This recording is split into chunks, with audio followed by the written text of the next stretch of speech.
পুরুলিয়া প্রার্থী ঘোষণা করল এক সময়ের বিজেপি জোট সঙ্গী শিবসেনা। রবিবার পুরুলিয়ায় এই কথা জানালেন শিবসেনা দলের রাজ্য সভাপতি চন্দ্রশেখর ঝা। পুরুলিয়ায় প্রার্থী করা হয়েছে দলের জেলা সভাপতি সৌরিশ রায়কে। তাকে নিয়ে লড়াইয়ের কথা জানিয়ে দেন রাজ্য সভাপতি। উদ্ধব বালাসাহেব ঠাকরের এই দলের এদিন পুরুলিয়া শহরে সাংগঠনিক সভা অনুষ্ঠিত হয়। সেখানেই জেলা সভাপতি এবং পুরুলিয়া কেন্দ্রের প্রার্থী মনোনীত এবং ঘোষণা হয়। পেশায় শিক্ষক প্রার্থী সৌরিশ রায় বলেন, স্থানীয় ইস্যু নিয়ে আমাদের ভোট প্রচার হবে। 2019 সালে আমাদের প্রার্থী ভালো সাড়া পেয়েছিলেন। আমরা জেতার ব্যাপারে প্রত্যয়ী। সৌরিশ রায়কে আমরা প্রার্থী হিসাবে ঘোষণা করেছি পুরুলিয়া পার্লামেন্টারি কনস্টিটুয়েন্সি থেকে। আর এখানে মানে ওনার যে রেপুটেশন আছে, ওনার যে কাজগুলো আগেও করেছেন, সেই হিসাবে দেখে আমরা ওনাকে প্রার্থী ঘোষণা করেছি। ওনার পাবলিক অ্যাকসেপ্টেন্সটা আছে, এইগুলো দেখে আমরা ওনাকে প্রার্থী ঘোষণা করেছি।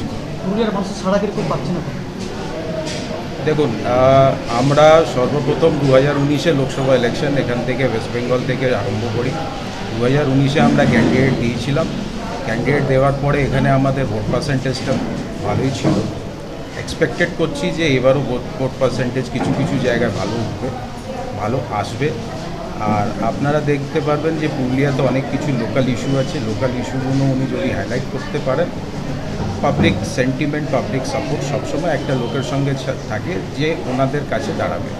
তো সেটা দেখে আমরা গৌরীশবাবুকে এখানে ক্যান্ডিডেট অ্যানাউন্স করেছি।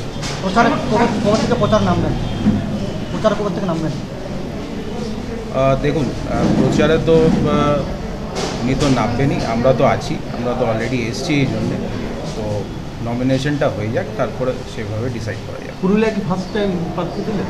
না, পুরুলিয়াতে 2019-এও ক্যান্ডিডেট ছিল। সাংগঠনিকভাবে কোন জায়গায় রাজ্যে রয়েছেন আপনারা? দেখুন, আমরা 2016 থেকে এক্সপেক্টেড যে আমরা ওয়েস্ট বেঙ্গলে পা রেখেছিলাম, কিন্তু 33 বছর ধরে এখানে আমাদের সংগঠন ছিল, আছে। আর 2019 থেকে আমরা কিন্তু এখানে সংগঠন বাড়াতে পেরেছি। আর চেষ্টা করব যে 2026-এর টার্গেটটা আমরা রাখতে পারি।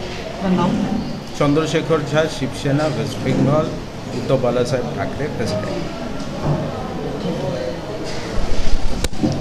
আমার পক্ষে খুব ভালো যে একটা সাধারণ শিক্ষককে শিবসেনা উদ্ধব ঠাকরের পক্ষ থেকে যে প্রার্থী আমি হয়েছি, এটা আমার একটা সত্যি খুব ভালো লাগছে। এবং লড়াই করা আমার অভ্যাস, আমি আগেও লড়াই করেছি। এবারে সেই দায়িত্ব আরও বেড়ে গেল, জেলা বা প্রেসিডেন্ট আমি শিবসেনার পক্ষ থেকে। তাই আমার এখানে সাধারণ মানুষের আওয়াজ আমি সেই জায়গায় তুলে ধরব। লড়াইটা মূলত কার সঙ্গে আপনার? লড়াইটা আমাদের প্রতিপক্ষ কোনো ব্যক্তিগত লড়াই নয়, রাজনৈতিক মতাদর্শের লড়াই।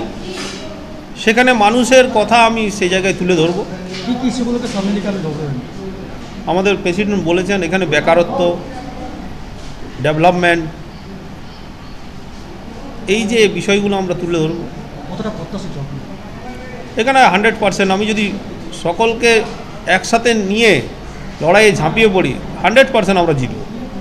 আমরা দেখি রাজ্যে, জেলাতে, আমরা দেশে দেখছি যে 400 পার হয়ে যাবে বিজেপি, এরকম দাবি বিজেপি। কী মনে হচ্ছে? ওটা একটা হাওয়া ওনারা করেছে, কিন্তু বাস্তবে জিরো। ওই 4টা বাদ দিয়ে যেটা হবে সেইটা আশা করছি মনে হচ্ছে পশ্চিমবঙ্গে হবে। এর আগে আপনি কি লোকসভাতে নির্বাচন লড়াই